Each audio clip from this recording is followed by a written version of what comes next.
Today on CJ Off-Road, we're going to show you how to correct your steering on your Jeep Wrangler.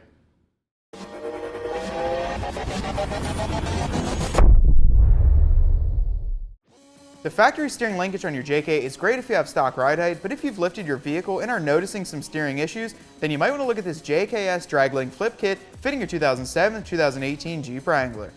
This JKS Draglink Flip Kit is going to relocate your draglink from the lower mount of your steering knuckle to the upper mount. It's going to increase ground clearance and eliminate more of the steering angle, which causes more stress on all of your steering components. It includes a new track bar bracket with all the necessary hardware, including a 7/8 inch step bit. It'll work with a Wrangler with 2 to 6 inch lift, and it's going to be perfect on our 2008 Wrangler with a 3.5 inch lift kit. With that being said, let's get it installed. Tools needed for this installation: 1/2 inch ratchet, 19mm socket, 13/16 socket, 21mm socket, 23mm socket, 15mm box wrench, a hammer, drill, and a torque wrench.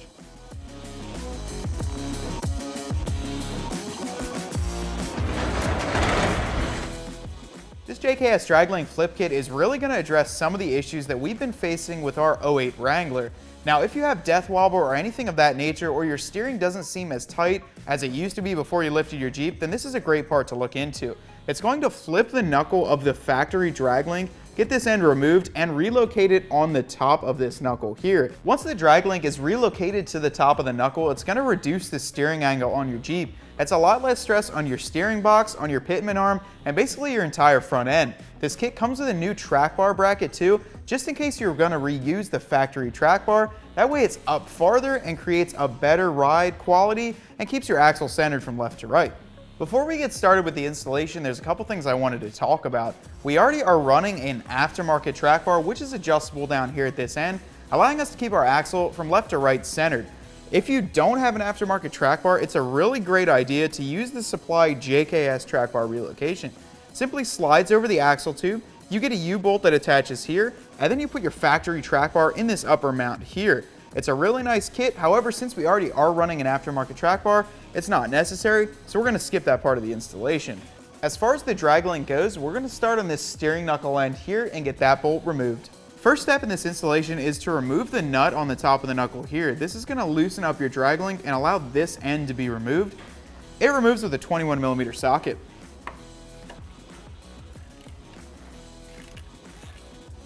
Once you have the nut just about off, leave it on there a little bit. That way when we hit the steering knuckle with the hammer, the whole draglink won't fall and go all over the place.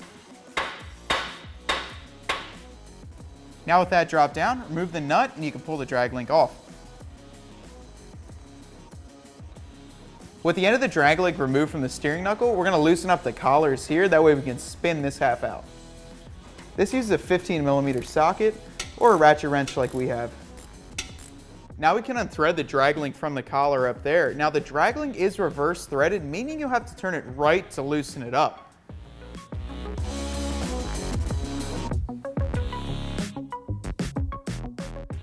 With the new JKS draglink here on the right compared to the old one, you can definitely see the advantages. JKS is a lot more thick and it's not completely rusted out like our original draglink. With both of the draglinks out on the table, you can really tell the differences between the two. This is the JKS, and this is obviously our factory one, which is completely rusted out and in need of service. Now on the ends of here, you can actually see that there's a ton more threads on the JKS, allowing for more adjustability if you do go higher on a lift. The ends here, the forged ends, are a lot bigger on the JKS compared to the factory, and even the rod size here is way thicker. I'm excited to get this thing on, so let's throw it on the Jeep.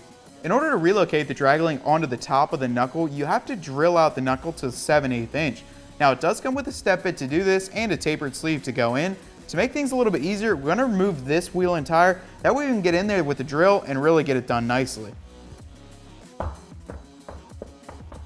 Once you have the wheel and tire removed, we can drill out this knuckle here. Now the kit does come with a 7/8 step bit, and you're going to go to the maximum length of this. So we'll start drilling here. I put a little bit of oil on here to make the drilling go a little bit easier. Try and keep your drill as straight as possible while you're doing this.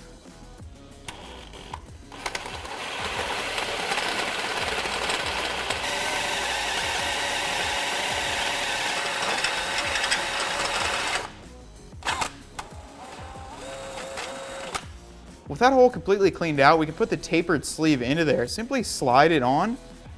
And if you drilled it out correctly, it should be a really snug fit. We'll grab a mini sledge and pound it on there. With that inside the knuckle, we're now ready to install the new JKS Draglink. Before we put the new JKS Draglink flip kit in, I want to put a little anti-seize inside this collar. That way if we need to adjust it, we have the serviceability.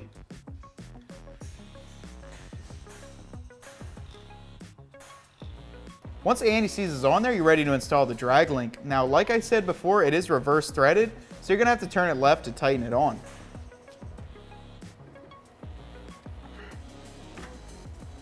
We have this tightened down to about the same length as the original Draglink was at. Once you get the other end tightened up and the Jeep on the ground, we're going to adjust this collar, make sure our steering wheel's straight, and then get it aligned. The advantage to this Draglink is that it comes in from the top, so as such, we're going to put it in from the top. Then we'll put the washer and nut right here and get it tightened down.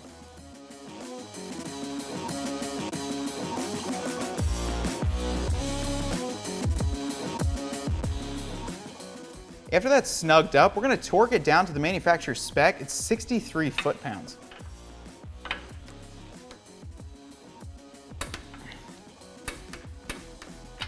After you get your Draglink nut torqued down, put the wheel and tire back on and put your Jeep back on the ground. Once it's there on the ground, you can tighten up the adjustment collar on the upper end of the Draglink. And as always, if you're going to mess with suspension components, be sure to have your Jeep professionally aligned, as they're the ones that are going to get the steering accurate for you. We just finished up the installation of the JKS Draglink flip kit, and as you can see, it looks really great here, plus it's going to give us a much better steering angle. The installation time, I'd give you about 2 hours to get it installed, and you only need a few tools to get it done. Now you can find this JKS Draglink as well as many other great parts for your JK right here at cjponyparts.com.